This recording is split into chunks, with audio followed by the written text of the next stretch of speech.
जय जिने। मंगलाचरण। नमो अरिहंताणं, नमो सिद्धाणं, नमो आयर्याणं, नमो वज्रायाणं, नमो लोये सर्वसाहुणम्। बंदो ज्ञानानंदकर नेमि चंद गुणकंद, माधव वंदित विमल पद पुण्य पयोनिधि नंद। दोष दहन गुण गहन घन, अरि करि हरि अरहन। स्वानुभूति रमणी रमन, जगनायक जयवन।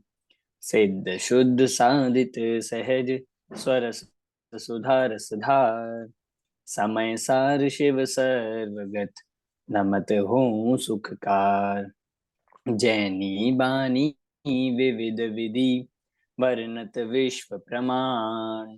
स्यात् पद मुद्रित अहेत हर, करऊँ सकल कल्याण। मैं नमो नगन जैन जन, ज्ञान ध्यान धन लीन। मैंने मान बिन दान धन, ऐन हीन तन छीन। ए विधि मंगल करन ते, सब विधि मंगल होते उदंगल दूरी सब, तम जो भानु द्योत। सभी को पुनः जय जिनेन्द्र।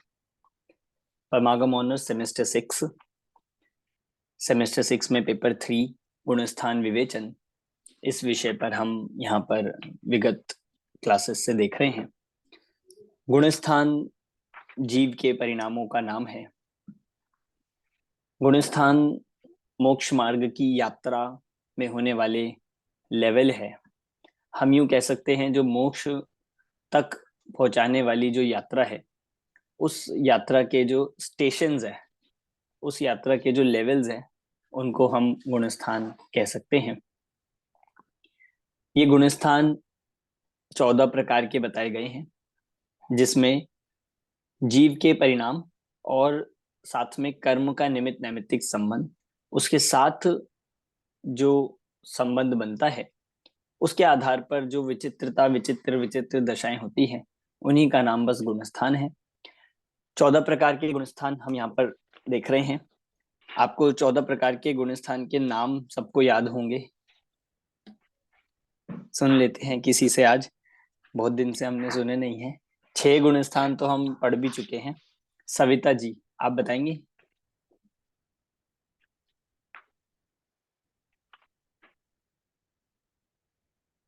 अनम्यूट करिए।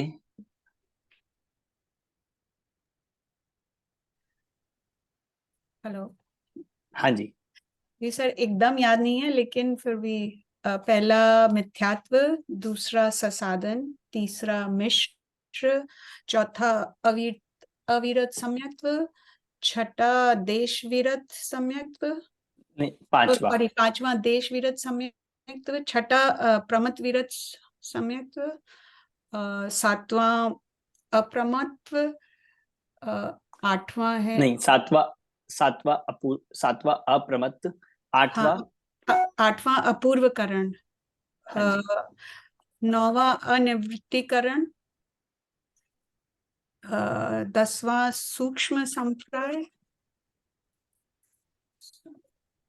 सॉरी 10वां सूक्ष्म संप्राय, 11वां उपशांत मोहकरण, 11वां क्षीण मोह, 12वां है सहयोगी केवली, और 13वां है असहयोगी केवली, या एंड सो 14 नहीं है। हाँ, एक आपने बीच में जो, एक मिस कर दिया, या हाँ, लास्ट होना चाहिए उपशांत, असहयोगी केवली। 11वां उपशांत मोह, और 12वां क्षीण मोह, शिमो, यस। 13वां संयोग सहयोगी केवली, और केवली, 14वां अयोग केवली। अयोग केवली। हाँ, ठीक है। आपको और अच्छे से याद करने हैं, और बाकी लोग भी जिनको याद नहीं है, आपको हम्म। जरूर याद करने हैं। और धीरे धीरे जैसे हम पढ़ते जा रहे हैं तो याद भी हो जाएंगे। 6 गुण स्थान जो हमने पढ़ लिए हैं, उनके नाम तो सबको याद हो ही जाने चाहिए।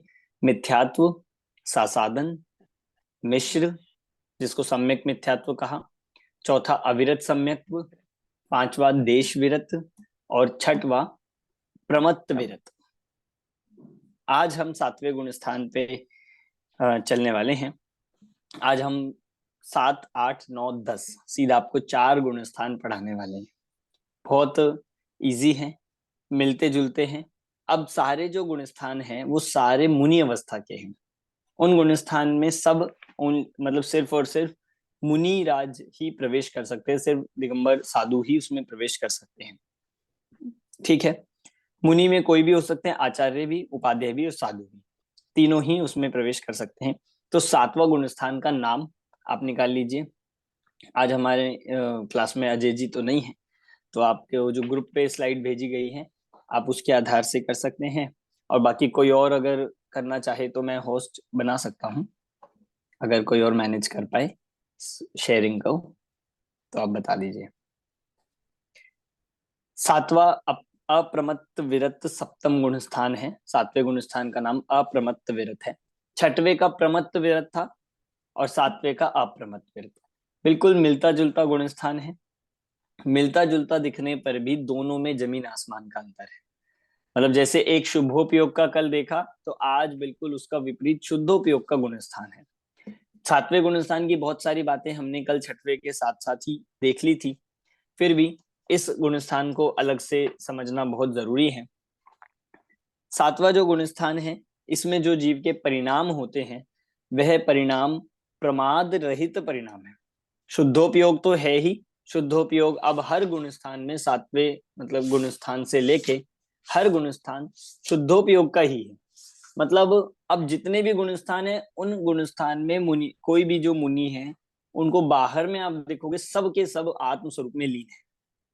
कोई भी आत्म स्वरूप से बाहर नहीं दिखेगा आपको। आत्म स्वरूप में लीनता रूप ही गुण स्थान है। मतलब और वे आत्मा में लीन होते चले जाते हैं और गुण स्थान अपने आप बदलते रहते हैं, बढ़ते जाते हैं। अब उनके लिए बाहर में कुछ भी करना शेष नहीं रहा। भाई जैसे श्रावक था तो उसने देश व्रत लिए थे, फिर देश व्रत थे तो महाव्रत लेना शेष था, उसके लिए बाकी थे। अब ये तो महाव्रत भी पालन कर रहे हैं, कर चुके हैं, और बाकी सब तरह से ये आत्म स्वरूप में लीन होकर स्थित हो गए हैं। इसीलिए अब इस गुण स्थान में किस कषाय का उदय है, तो संजुलन कषाय का ही उदय है। जो 6वें में था वही उदय इसमें भी है, बस डिफरेंस कितना है, 6वें गुण स्थान में संजुलन कषाय का तीव्र उदय कहा जाता है और 7वें गुण स्थान में उसका मंद उदय कहा जाएगा। मतलब आप कंपैरेटिव अब हमें देखना है कि 6वें से 7वें में मंद है, फिर ऐसे ही 8वें में बताएंगे कि 8वें में 7वें से मंदतर है, और 8वें से 9वें में मंदतम है, और 9वें से 10वें में मात्र सूक्ष्म लोभ का उदय है। इस तरह से डिफरेंस ये समझना। अभी हमें देखना है कि यहाँ संजलन और 9 कषायों का मंद उदय होता है, इनके निमित्त से होने वाले जो वीतराग दशा है उस अप्रमत्त संयत गुणस्थान उसे कहते हैं। ये इसकी डेफिनेशन है, इसका स्वरूप है। ठीक है, अगर आपसे पूछा जाए कि इस गुणस्थान में अभाव किसका है, तो अभाव कहा जाएगा 3 कषाय चौकड़ी का, और उदय किसका है ये पूछा जाए तो संजलन कषाय का मंद उदय है। संजलन और 9 कषाय का मंद उदय है। क्लियर है ये? इस गुणस्थान के और नाम क्या है, तो प्रमत्त, तो मतलब अप्रमत्त संयत तो कहते ही है, फिर शुद्धोपयोग का गुणस्थान कह सकते हैं, निर्विकल्प अवस्था का गुणस्थान कहते हैं। इस तरह से इस गुणस्थान को हम ऐसा देखते हैं, मुनि जीवन का ये गुणस्थान है, और ये 6वें गुणस्थान से पहले 7वां होता है। मतलब आप ये समझिए जैसे हम सीढ़ियां चढ़ते हैं तो एक के बाद 2, 3, 4 ऐसे चलते हैं, लिफ्ट भी जाती है तो 1, 2, 3 ऐसे फ्लोर्स पे जाती है, पर गुण स्थान में ऐसा नहीं है कि आप क्रमशः ही बढ़ेंगे। ऐसा भी हो सकता है कोई पहले से सीधा 7वें में आ जाए, तो ये ऐसा क्रमशः ही बढ़ना हो ऐसा नहीं है। इसलिए कल हमने 6वें में देखा था कि वह 6वां गुणस्थान मात्र गिरने का है। जब कोई जीव नीचे से आएगा तो पहले से वो 7वें में पहले आता है, उसके बाद 6वां होगा। ठीक है, तो इस ऑर्डर से अगर हम देखेंगे तो मुनि जीवन में सबसे पहला गुण स्थान तो सातवां ही है, मुनि जीवन का। इस तरह से ये है। अब भेद अपेक्षा विचार, इस गुण स्थान के दो भेद होते हैं। दो भेद, स्वस्थान अप्रमत्त विरत और सातिशय अप्रमत्त विरत। दो भेद कौन कौन से गए? स्वस्थान और सातिशय अप्रमत्त। तो स्वस्थान में ऐसा कहा, अब आप देखिए इस गुण स्थान के दो भेद ऐसे बन जाते हैं। मान लीजिए हम एक रास्ते से जा रहे थे और उसके आगे दो रास्ते हो गए। वो ऐसा कि एक रास्ता हमें आगे ले जाने वाला है और एक रास्ता वापस इसी रास्ते पे लाने वाला है। मतलब कई बार होता है ना कि ऐसे हम मोड़ पर आ गए हैं ऐसे रास्ते में जहां पर एक तो आगे बढ़ने के लिए है और एक वापस उसी पे आने के लिए। तो ठीक उसी प्रकार इस सातवें गुण स्थान के दो भेद होते हैं, स्वस्थान और सातिशय। स्वस्थान वाले का दूसरा नाम निरतिशय भी कहा जाता है, निरतिशय अप्रमत्त विरत। अब देखो इस सातवें गुण स्थान के हम देखेंगे कि इस सातवें गुण स्थान के दो भेद जो हुए हैं, उन दो भेदों में डिफरेंस क्या है। अब सातवें गुण स्थान वाले जीव दो तरह के काम होते हैं, एक तो आगे बढ़ेगा और एक वापस छठवें में आएगा। स्लाइड नंबर है हमारी 8। हाँ, तो अब इस गुण स्थान मतलब स्वस्थान और जो सातिशय कह रहे हैं, स्वस्थान वाला होता है कि जो आगे नहीं बढ़ेगा, श्रेणी चढ़ने में जो समर्थ नहीं होता है, ऐसा जो इसका एक भाग है, मतलब जो पहला भेद है स्वस्थान, अगर आप सातवें के स्वस्थान में आते हो तो वह जीव नियम से छठवें में आएगा, आगे नहीं बढ़ेगा। मतलब हमने ऐसा रास्ता पकड़ा है कि जो वापस से घूम के छठवें से सातवें, छठवें से सातवें में आएगा, वो रास्ता वो वाला भेद कहलाता है स्वस्थान अप्रमत्त विरत। इसका जो दूसरा भेद है सातिशय अप्रमत्त विरत, वह सातिशय अप्रमत्त विरत नेक्स्ट स्लाइड में, तो उसमें ये कहा कि वह आने वाली आगे की कर्म की प्रकृतियों को उपशम और क्षय करने में निमित्त बन है। मतलब अब इस सातिशय अप्रमत्त विरत वाले पार्ट में श्रेणी चढ़ने की तैयारी होती है। मतलब श्रेणी चढ़ेंगे आठवें से, पर कौन चढ़ेगा? जो सातवें के सातिशय अप्रमत्त वाले पार्ट में आया होगा। मतलब दो भेद हो गए, यदि सातवें के निरतिशय वाले में आएंगे तो छठवें में आ जाएगा, और सातवें के यदि सातिशय वाले पार्ट में आता है तो वो आठवें गुण स्थान से आगे श्रेणी में चढ़ता चला जाएगा। ये इनमें मेन, ये नियम से ऊपर के गुण स्थान में जाता है, और निरतिशय वाला जिसको स्वस्थान कहा है वो नियम से छठवें गुण स्थान में आता है। समझ आया ये दो भेद?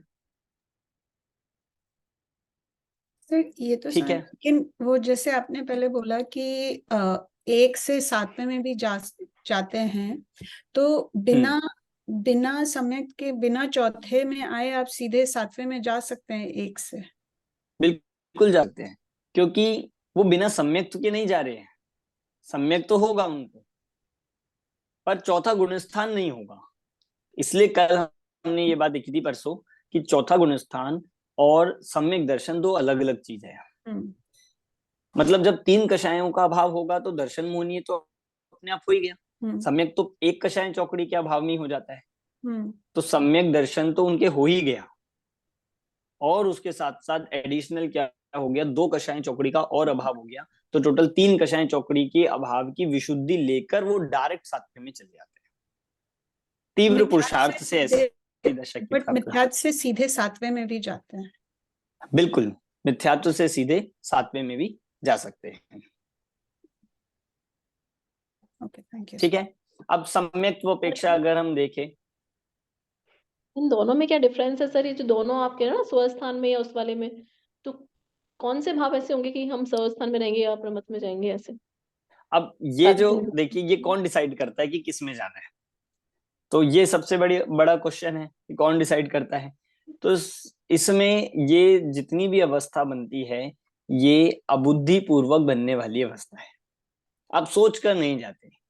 और यदि हम इसको भवितव्यता की अपेक्षा से कहें तो जिन मुनिराजों के श्रेणी चढ़ने योग्य आगे परिणाम होने हैं वो अपने आप ही सातिशय में प्रवेश करेंगे, और जिनके अभी परिणाम आगे बढ़ते हुए नहीं होने हैं, जिनको मतलब श्रेणी नहीं चढ़ना है, तो वो स्वस्थान में जाएंगे, फिर छठवें में आ जाएंगे, फिर सातवें में जाएंगे, फिर छठवें में आ जाएंगे।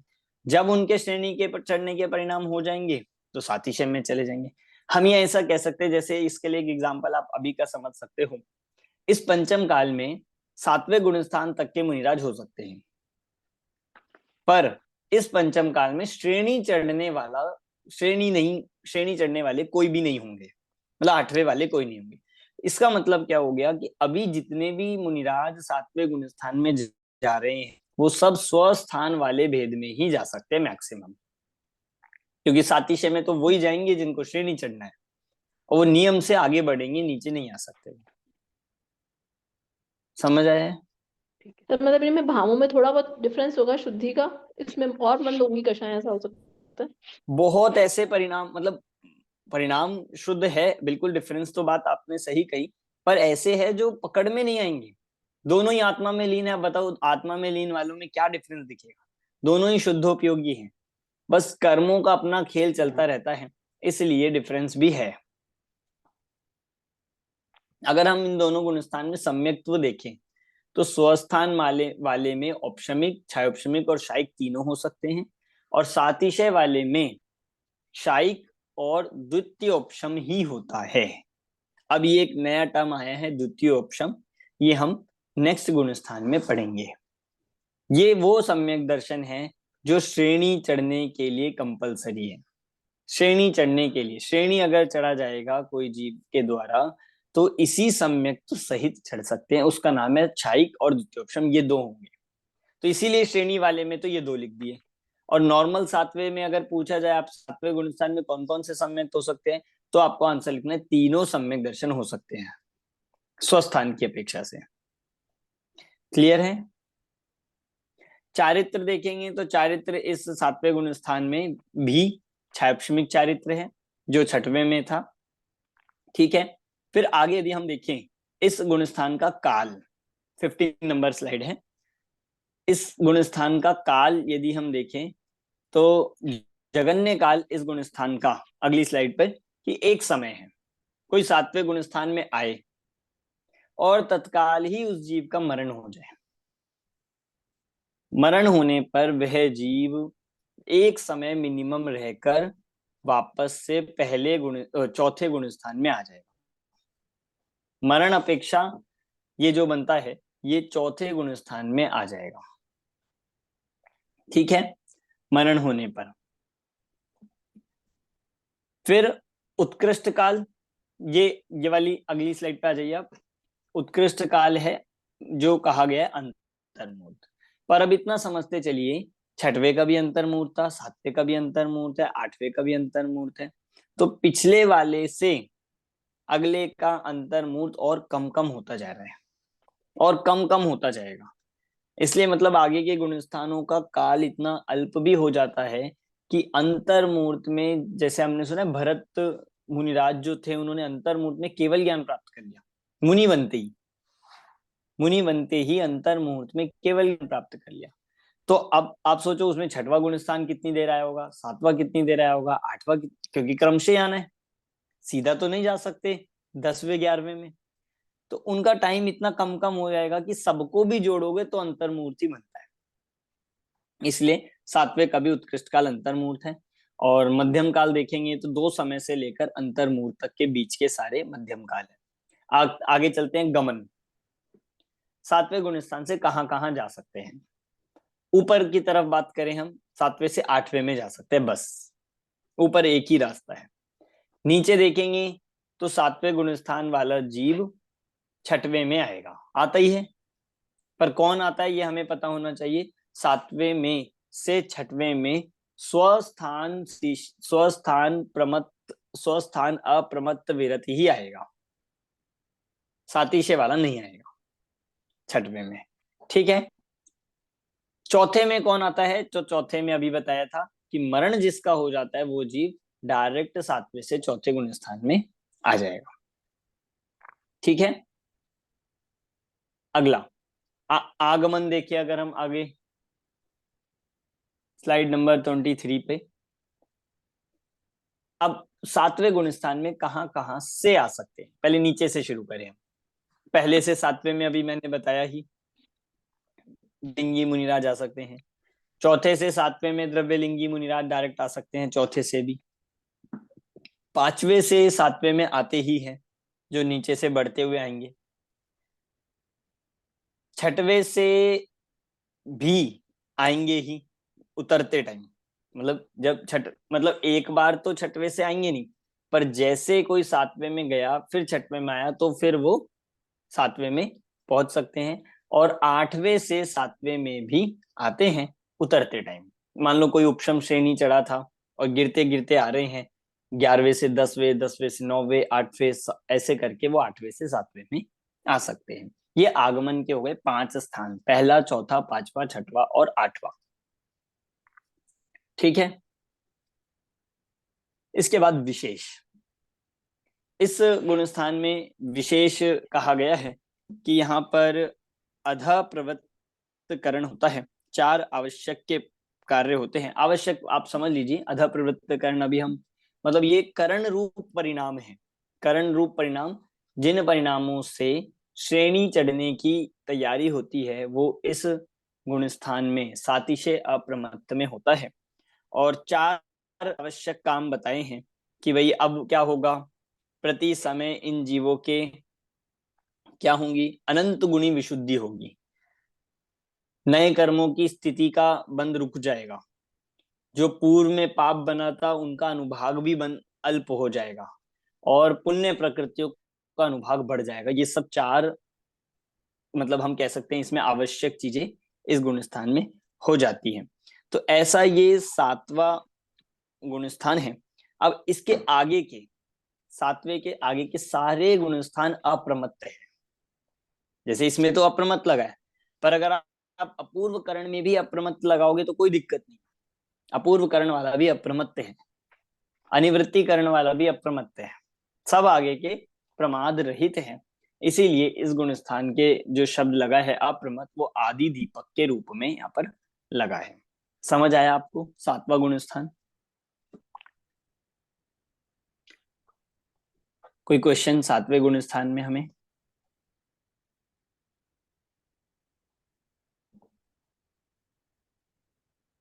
अगले पे चले हम। अगला हम देखते हैं 8वां गुण स्थान अपूर्व करण। अगली स्लाइड। क्लियर हुआ है सभी को? आपको कोई डाउट हो 7वें में? अमिता जी।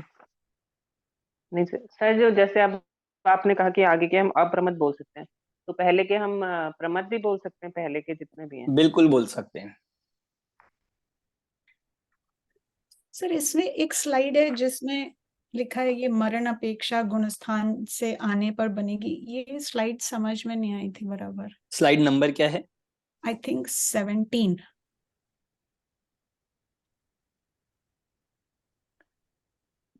मरण अपेक्षा, अच्छा, मरण अपेक्षा वाला ये बोला था कि जब ये कहा जगन्य काल एक समय का है तो वो कैसे बनेगा, तो उसको एक्सप्लेन किया है कि मरण अपेक्षा बनेगा। मरण अपेक्षा कैसे बनेगा कि जब कोई जीव मतलब पहले तो का 6वें से 7वें में गए और मरण हो जाए, एक तो ये हो गया, ये वाला चांस बन सकता है, एक समय रहकर चले जाए।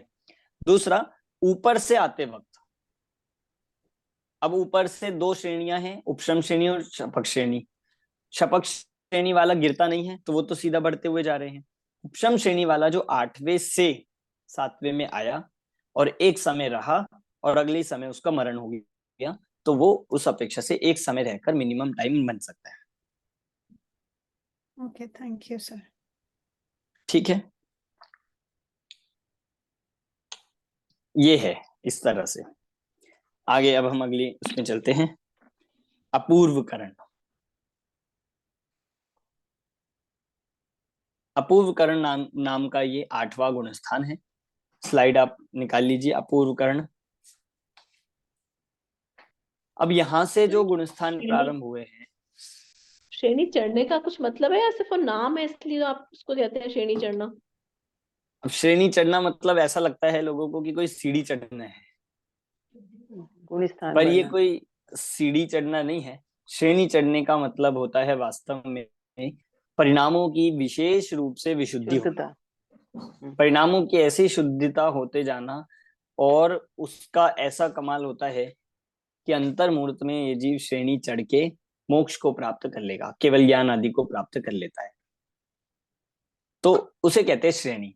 अब इस श्रेणी, हम इसको मैं ऐसे बता सकते हैं आप कि ये एक तरह से फ्लाईओवर है, ये एक फ्लाईओवर बन गया है कि आप अब डायरेक्ट तो उड़ के तो जाना नहीं है, जाना क्रमशः ही है, 7वें से 8वें, 8वें से 9वें, 9वें से 10वें, 10वें से 11वें या फिर 12वें, तो फ्लाईओवर बन गया है, उसको हम श्रेणी समझ लीजिए। दूसरा, पर वापस आने का रास्ता अलग है। वापस आने का रास्ता ये अलग है कि अभी हम जब 11वां बताएंगे आपको, 11वां पढ़ेंगे तब हम देखेंगे। अब निकाल लीजिए 8वां गुणस्थान। सर एक क्वेश्चन है, तो एक मिनट। हाँ जी, अमन जी, जो छठे सातवें में झूलते रहते हैं हम लोग, तो इसका मतलब आठवें में श्रेणी नहीं चढ़ रहा है, इसका मतलब उनका पुरुषार्थ कम है, या और उसमें कितना समय लगता है कि सातवें में छठवें सातवें में झूल रहे, लेकिन आठवां देखिए ये पंचम छठवें, हाँ बाकी बिल्कुल यही में कहा जाएगा कि जो कितना छठवें टाइम लगता सातवें है में उसको? झूल रहे हैं, जो हाँ, छठवें सातवें में झूल रहे हैं, यही कहा जाएगा कि उनका अभी उस जाति का पुरुषार्थ नहीं है, इसलिए वो श्रेणी नहीं चढ़ पा रहे, पुरुषार्थ की हीनता अच्छा। ही कही जाएगी। दूसरी बट बात, ऐसा कभी होता है कि वो श्रेणी चढ़ ही नहीं पाएंगे, ऐसा ऐसा भी हो सकता है? नहीं, ऐसा कभी नहीं होगा कि जो जीव सातवें में आ गया वो आगे कभी श्रेणी चढ़ेगा ही नहीं। कभी ना कभी वो नियम से जाएगा, क्योंकि अब वैसे भी उसका संसार किंचित न्यून अर्ध पुद्गल परावर्तन ही रह गया है, कभी ना कभी चढ़ेगा। अच्छा, मोक्ष जाने का जब ओके। समय आएगा तो नियम से चढ़ेगा, और इसका कोई समय निश्चित भी नहीं है, मतलब कि कितनी बार छठवां सातवां होगा, कि असंख्यात बार हो जाता है, हो सकता है, इसलिए उसकी कोई लिमिट नहीं है। और कोई पादमूल, किसी के पादमूल में होता है ना वो? केवली जो होते हैं उनके पादमूल में शायिक सम्यक्त्व होना है, श्रेणी की ऐसी बात नहीं है। शायिक सम्यक्त्व जो होगा जब भी, वो साक्षात केवली भगवान के दर्शन या उनके उपदेश से ही होगा। ठीक है मंजी, थैंक ठीक यू। है, 8वें गुणस्थान को चलते हैं। स्क्रीन ये दिख रही है ना श्रेणी का भाई जी? पहला गुणस्थान है। स्क्रीन नजर आ रही है हाँ ना? जी, दिख रही है। ठीक, थैंक यू। हाँ जी, श्रेणी किसे कहते हैं? अब श्रेणी जो आपने पूछी थी, कर्मों के एंगल से बताया कि जब चारित्र मोहनीय की 21 प्रकृतियां का उपशम या क्षय होता है, ऐसे वीतराग परिणाम का नाम है श्रेणी। अब इसी से आपको क्लियर हो जाएगा, 21 प्रकृति का जो उपशम करेगा वो उपशम श्रेणी चढ़ेगा, जो 21 प्रकृति का क्षय करता हुआ आगे बढ़ेगा वो शपथ श्रेणी चढ़ता है। अब ये भी परिणामों के पुरुषार्थ पर ही निर्भर करता है। अगर पुरुषार्थ बहुत तीव्र है, तद्भव मोक्षगामी है, तो वो नियम से शपथ श्रेणी चढ़ेगा, और अभी उसको 2-4 भव, 2-3 भव और आगे संसार में मतलब वापस जन्म होना है, तो उपशम श्रेणी चढ़ सकता है, ऐसा। ठीक है, तो उपशम श्रेणी और शपथ श्रेणी दो प्रकार से बता दिया। आपको इनके गुणस्थान पता होने चाहिए कि उपशम श्रेणी के है 8वां, 9वां, 10वां और 11वां। शपथ श्रेणी के है 8वां, 9वां, 10वां और 12वां। अब यहाँ पे एक विशेष बात है, जब हम आएंगे तब हम पढ़ेंगे कि ये यहाँ पे एक जंप होती है। शपथ श्रेणी जो चढ़ेगा उसको एक प्लस बेनिफिट ये मिलता है, वो 11वां गुणस्थान में नहीं जाएगा, सीधा उसको 12वां गुणस्थान मिलता है। ठीक है, अब यहाँ पे परिणाम कैसे होते हैं जीव के, स्लाइड नंबर अगली 5। परिणाम ऐसे होते हैं पूर्व में कभी नहीं हुए, इसलिए इस गुणस्थान का नाम ही है अपूर्व करण। पूर्व में जो परिणाम कभी नहीं हुए हों, करण मतलब है परिणाम, जो ऐसे नवीन नवीन परिणाम होते हैं, बिल्कुल ऐसे विशुद्धि जो कभी नहीं हुई हो, क्योंकि श्रेणी पहले नहीं चढ़ी हो, ऐसा भी परिणाम हम कह सकते हैं कि परिणाम ऐसे हो कि अपूर्व हो। दूसरा, अपूर्व कहने का कारण ये है कि एक समय के जो परिणाम है अगले समय से वो मिलेंगे नहीं। मतलब जैसे आप मान लीजिए अभी आपने इस 7वें गुणस्थान 8वें गुणस्थान में प्रवेश किया, तो पहले समय के जितने शुद्ध परिणाम हैं अगले समय के और विशुद्ध होंगे, नए नए होंगे, उससे मिलते नहीं है, सेम नहीं होते हैं। इसीलिए कर्म अगर पूछा जाए इस गुणस्थान में कौन से कर्म का उदय है, तो संजुलन कषाय का मंद तर उदय है। संजुलन कषाय का मंद तर उदय इस गुणस्थान में कहा गया है। इस अपूर्वकरण के भी दो भेद बन जाएंगे, उपशम और शपक। उपशमक और शपक। उपशमक वो होगा जो 21 प्रकृतियों को उपशम करते हुए जाएगा, स्लाइड नंबर 7 है। हाँ, और शपक वो होगा जो 21 प्रकृतियों का क्षय करेगा। पहला गुणस्थान है श्रेणी का। ठीक है, इसका पूरा नाम, नाम अपेक्षा में ये देख रहे हैं तो पूरा नाम है अपूर्व करण प्रविष्ट शुद्धि संयम। ये नाम हमें याद करना है। परिणाम कैसे? अपूर्व करण प्रविष्ट मतलब जो प्रवेश को प्राप्त हुआ है, और शुद्धोपयोग सहित है, संयत है, संयमी है, ऐसा इस गुणस्थान का पूरा नाम बनता है अपूर्व करण प्रविष्ट शुद्धि संयम। ठीक है, शब्दार्थ अगले उसमें दिया है, अगली स्लाइड में, वही बात इसमें हमने देख ली है। ठीक है, अब इस गुणस्थान में अगर आपसे पूछा जाए सम्यक्त्व कौन सा होगा, तो दो सम्यक्त्व होंगे जो हमने अभी आपको बताए थे 7वें गुणस्थान के सातिशय वाले भेद में है। दो थे उसमें, एक क्षायिक और द्वितीयोपशम। अब ये हम थोड़ा समझते हैं। द्वितीयोपशम सम्यक किसे कहते हैं, प्रथमोपशम सम्यक तो किसे कहते हैं। मैंने एक दिन आपको, जब फर्स्ट दिन हमारी क्लास हुई थी, फर्स्ट या सेकंड दिन, तब मैंने आपको एक बार ये बोला था कि हम ये श्रेणी के समय आपको बताएंगे। दो प्रकार के औपशमिक सम्यक्त्व शास्त्रों में कहे गए हैं, जिसे कहा जाता है प्रथमोपशम सम्यक्त्व और द्वितीयोपशम सम्यक्त्व। सबसे सर पहले आप बताया था, हाँ बताइए। हाँ, कि जो मिथ्यात्व से, जिसको पहली बार मिथ्यात्व से सम्यक्त्व में आता है वो प्रथमोपशम सम्यक्त्व कहलाएगा, और जो ठीक है, सम्यक्त्व से वापिस सम्यक्त्व में आता है वो द्वितीयोपशम। बिल्कुल सही है। बस इसमें एक ध्यान दोबारा मैं बता देता हूं कि जो मिथ्यात्व के अभाव पूर्वक जो सम्यक्त्व होता है वो होगा प्रथमोपशम सम्यक्त्व। मिथ्यात्व के अभाव पूर्वक जो औपशमिक सम्यक्त्व होगा वो होगा प्रथमोपशम सम्यक्त्व। अब आपको क्वेश्चन होगा कि सम्यक्त्व के अभाव पूर्वक भी सम्यक्त्व होता है क्या? नरेश जी, समझ आ रहा है? क्वेश्चन ये अब उठेगा, क्या सम्यक्त्व के अभाव पूर्वक भी सम्यक्त्व होता है? कि हाँ जी हाँ। कैसे? कि मान लीजिए पहले आपको औपशमिक था, फिर आपको दूसरा सम्यक्त्व हो रहा है, तो वो जो सम्यक्त्व हुआ वो आपका सम्यक्त्व के अभाव पूर्वक एक अपग्रेड हो गया, तो उसको हम कहेंगे सम्यक्त्व के अभाव पूर्वक होने वाला सम्यक्त्व।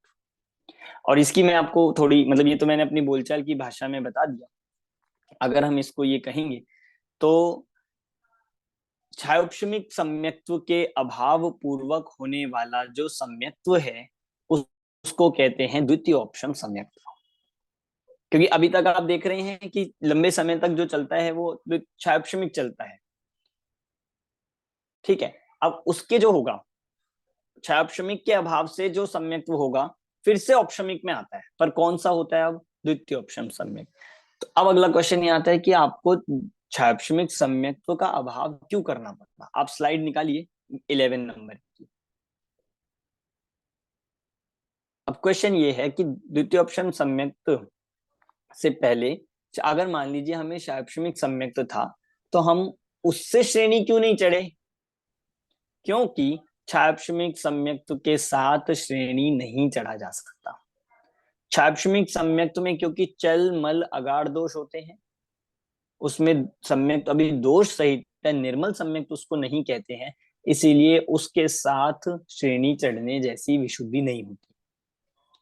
इसीलिए उस जीव को नियम से सम्यक्त्व चेंज करना पड़ेगा, या तो द्वितीयोपशम कर ले, और द्वितीयोपशम नहीं मतलब और परिणाम विशुद्ध है तो शायिक कर ले। तो इसीलिए ये दो सम्यक्त्व से ये श्रेणी चढ़ा जा सकता है। अब जो शायिक सम्यक दृष्टि है उसके पास तो दोनों श्रेणी चढ़ने का ऑप्शन है, मतलब ये पात्रता है। शायिक सम्यक दृष्टि शपक श्रेणी चढ़ सकता है और औपशमिक चढ़ सकता है, पर जो द्वितीयोपशम सम्यक दृष्टि है वो शपक श्रेणी नहीं चढ़ सकता, वो सिर्फ और सिर्फ उपशम श्रेणी ही चढ़ पाएगा। आप ये देख सकते हैं स्लाइड नंबर 10 पे।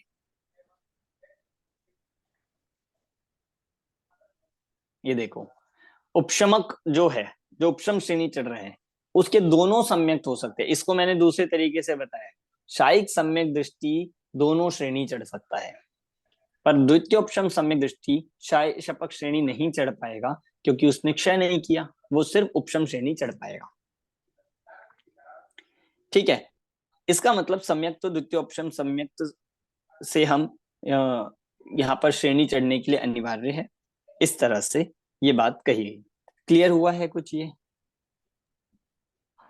सर ये जो मुझे ऐसा मान्यता में है शायद कि औपशमिक से बेटर शायोपशमिक होता है, तो मैं गलत सोचती हूँ ऐसा? नहीं, ये आप समझिए, औपशमिक बहुत निर्मल सम्यक होता है, पर औपशमिक में बस दिक्कत ये है वो बहुत कम समय का होता है। जैसे देखो, जैसे मैं इसके लिए आपको एग्जांपल देता हूँ, पहले भी दिया था। मान लीजिए एक पानी है जिसमें पानी में धूल मिट्टी है, थोड़ा रेत के कण है, तो हमने क्या किया, उसको फिटकरी से उसको एलम से पानी को साफ किया जाता है। थोड़ी देर में क्या होता है कि वो जो मिट्टी होती है वो नीचे बैठ जाती है। ये हो गई उपशम की दशा, ये होता है उपशम। अब आप देखोगे वो ऊपर का पानी इतना शुद्ध हो जाता है कि अगर हम उसके साथ में बिल्कुल निर्मल पानी रखेंगे तो बिल्कुल सेम होता है वो, इतनी उसमें वो है शक्ति। एक तरफ क्षय हुआ, मतलब बिल्कुल जिसमें धूल मिट्टी नहीं है, और एक तरफ उपशम किया हुआ, दोनों में इतना बिल्कुल समानता होती है विशुद्धि की अपेक्षा से। बस उपशम वाले में दिक्कत ये है वो ज्यादा समय नहीं रह सकता। जैसे आपका वो ग्लास हिलेगा, जैसे आपका वो बाउल हिलेगा, थोड़ी देर में ही वो हिलते ही फिर से मिट्टी जागृत हो जाती है। तो औपशमिक विशुद्धि की अपेक्षा से है तो अच्छा, पर अल्प समय वाला होने से इसीलिए उसको द्वितीय मतलब छायोपशमिक से भी बेटर कहा गया है, मतलब यहाँ पर। मोक्ष मार्ग में जब हम आगे बढ़ते हैं तो पहले औपशमिक होता है, फिर द्वितीयोपशम, फिर छायोपशमिक, फिर शायिक होता है, इस क्रम से होगा। पर श्रेणी चढ़ने के लिए आप छायोपशमिक से नहीं चढ़ सकते, ये यहाँ पर नियम है। क्योंकि छायोपशमिक में थोड़ी धूल मिट्टी ऊपर है, थोड़ी धूल मिट्टी नीचे बैठी है। अब आप देख लीजिए, उस पानी से आप बाकी चीजें तो कर सकते हो पर पी नहीं पाओगे। पीने के लिए हमें बिल्कुल निर्मल पानी चाहिए। ऐसे ही समझ आया? जी सर, समझ तो आया, लेकिन द्वितीयोपशम जो मुझे लग रहा है ना, उसमें क्या स्पेशल खास बात हो गई? वो मिथ्यात्व को हटा करके फर्स्ट वाला आ रहा है और ये वाला शायोपशमिक को हटा करके आ रहा है, तो ये क्या स्पेशल निर्मल हो गया मतलब? एक और रीजन देता हूं मैं कि ऑप्शन छायोपशमिक वाले के कर्मों की प्रकृति का उदय भी है, और उदय तो बाधक है, पर द्वितीयोपशम वाले के कर्म की प्रकृति का उपशम कर दिया है, चाहे टेम्परेरी किया हो, पर उसने पूरी तरह से उस समय कर्म की प्रकृतियों का उपशम कर दिया है, तो पूरी निर्मलता है। किसी भी तरह से उदय नहीं है वहां पे दर्शन मोनिय का। फर्स्ट वाले में भी तो है ना, वो प्रथमोपशम में भी तो यही चीज है, ये मैं कहना चाह रही हूँ। बिल्कुल है, पर प्रथमोपशम वाला यहाँ तक आ ही नहीं पाएगा। प्रथमोपशम वाला यहाँ तक आ ही नहीं सकता, क्योंकि आप थोड़ा लॉजिकली देखिए, जब पहले गुण स्थान से मान लीजिए कोई प्रथमोपशम सम्यक लेके 7वें में आया, फिर अंतर्मूर्त में उसको 6वें में जाना है, और प्रथमोपशम सम्यक का टाइम ही अंतर्मूर्त था। इसका मतलब वो जैसे 6वें में जाएगा या उसी समय उसका वो तो प्रथमोपशम तो छूट ही जाएगा। अब अगर उसे आगे बढ़ना है तो फिर द्वितीयोपशम में ही उसको जाना पड़ेगा, और द्वितीयोपशम होगा छायोपशमिक के अभाव से। द्वितीयोपशम का काल ज्यादा होता है? द्वितीयोपशम का भी काल अंतर्मूर्त है। वहां क्यों नहीं है दिक्कत? क्योंकि इस अंतर्मूर्त की यहाँ पर श्रेणी चढ़ने के लिए अंतर्मूर्त की ही आवश्यकता है। पर 6वें 7वें में तो नहीं पता ना कितनी बार अंतर्मूर्त होगा, पर यहाँ तो क्या होगा, अंतर्मूर्त में वो वीतरागी बन जाएगा, इतनी की ही आवश्यकता है, यही उसका समय है। ठीक है सर, हो गया, थैंक यू सो मच। और कोई किसी को प्रश्न? सर चारित्र पे? हाँ हाँ, मुझे ऐसे समझ में आया था कि प्रथमोपशम जितनी बार भी औपशमिक सम्यक दर्शन होता है वो प्रथमोपशम होता है। बिल्कुल सही। जितनी बार भी औपशमिक सम्यक होगा वो भी मिथ्यात्व के अभाव से, हाँ, वो प्रथमोपशम ही होगा। हाँ, चाहे दूसरी बार हो, चाहे तीसरी बार हो, चाहे चौथी बार हो, पर हो किससे? आप मिथ्यात्व से आए हो अगर, तो तो वो प्रथमोपशम ही कहलाएगा। सादी मिथ्या दृष्टि या अनादि मिथ्या दृष्टि, जब भी हाँ, दोनों में जब भी मिथ्यात्व से आएगा हाँ, तो वो प्रथमोपशम सम्यक भी होगा। Thank you sir.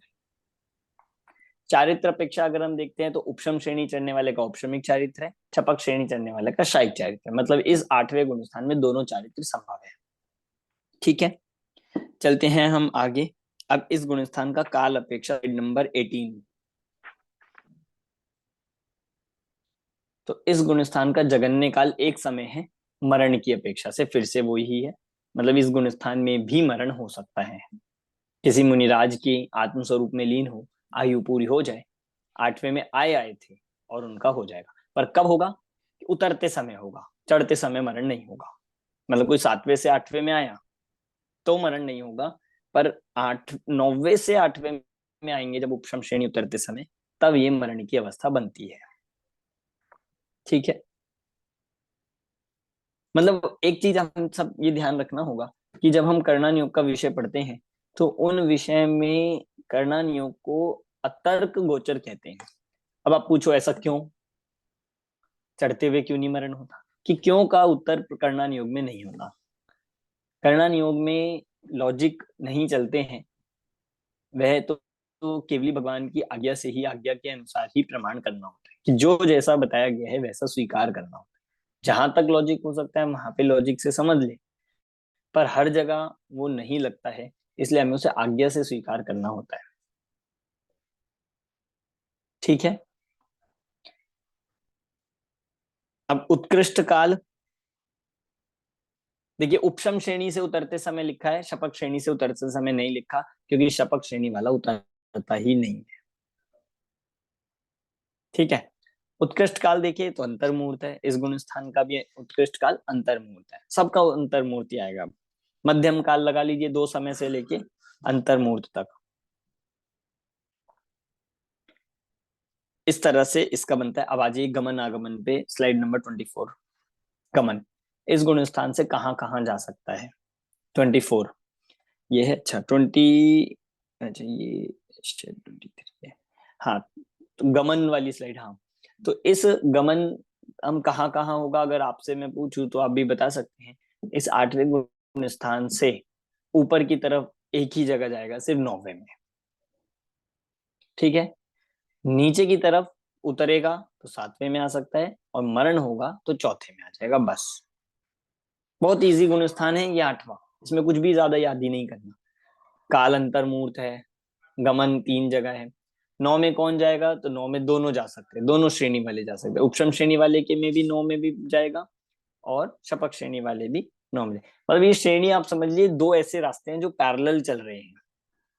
पर जैसे आपने देखा वो जो हाईवेज होते हैं, उन हाईवे में एक साइड वाली रोड भी होती है जिनको हम सर्विस लाइन कहते हैं, और उसमें अलग से लिखा होता है कि वो बाइसाइकिल के लिए है या फिर 2 व्हीलर्स के लिए है। तो 2 रास्ते साथ साथ चल रहे हैं, पर दोनों में अलग अलग जैसे टाइप के व्हीकल चलते हैं, ऐसे यहाँ दोनों में अलग अलग पात्रता परिणाम वाले जीव चल रहे हैं। और एक पॉइंट ऐसा आएगा कि एक आगे निकल जाएगा और एक वापस आ जाएगा, बस ऐसा है। 8वां 9वां 10वां ये तीनों में चलेगा, मतलब दोनों श्रेणी में।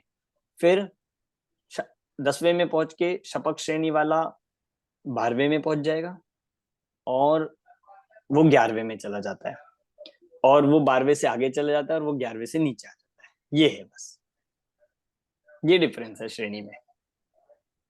समझ आ रहा है आपको? थोड़ा थोड़ा मुझे आपके चेहरे देखकर ऐसा लग रहा है कि ये सब ऊपर से तो नहीं जा रहा। नहीं नहीं थोड़ा सर। सर ऐसे इसको समझ मैंने सकते हैं कि ऐसे चार्ट है तो 2 आ रहे, एक उपशम श्रेणी एक शपक श्रेणी। तो उपशम श्रेणी में सब प्रथमोपशम वाले हैं और शपक में सब द्वितीयोपशम वाले हैं। नहीं, प्रथमोपशम वाला श्रेणी में नहीं आता, ये क्लियर उपशम करना में भी होगा नहीं पहले। आएगा। नहीं, ओके, प्रथमोपशम वाला यहाँ तक पहुंचेगा आएगा ही नहीं। हाँ, सिर्फ द्वितीयोपशम और शायिक वाला। हाँ सॉरी, द्वितीयोपशम और शायिक वाला आएंगे। हाँ, ठीक है, थैंक यू। समझ में आ रहा है बाकी सबको भी?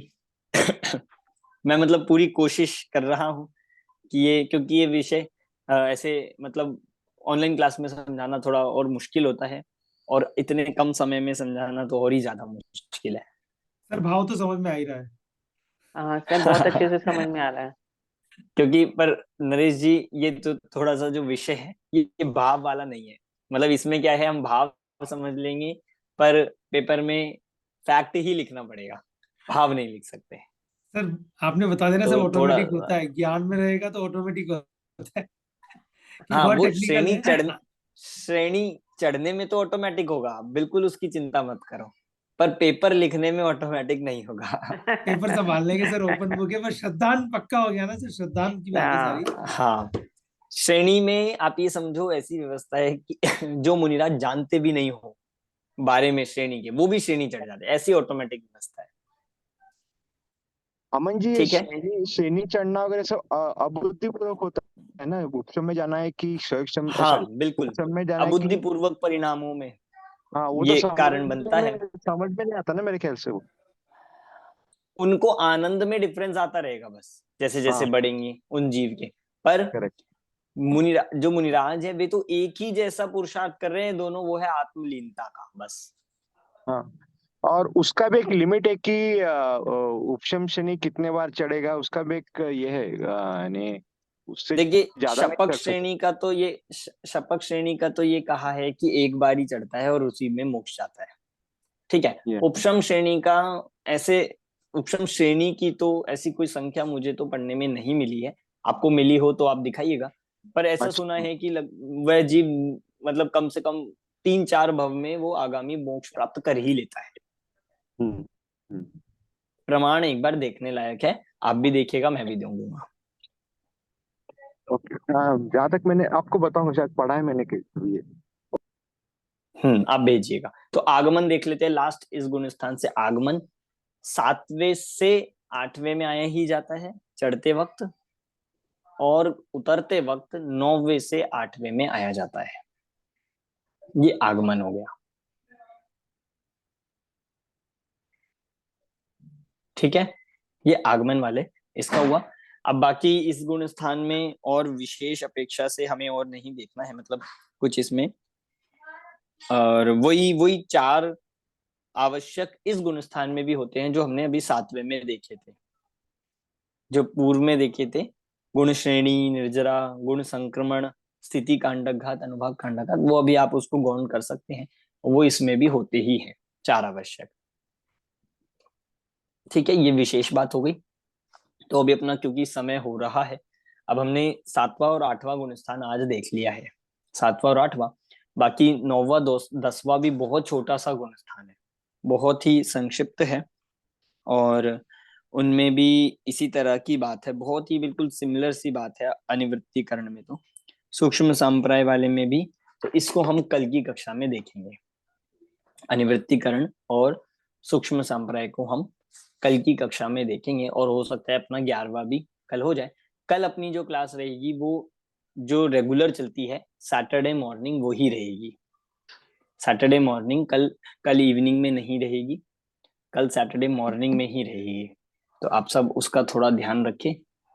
सर हम नहीं ज्वाइन हो पाएंगे क्योंकि इधर बहुत लेट हो जाता है यूएस में, सुबह होती है। अच्छा, अटेंड कर सकते हैं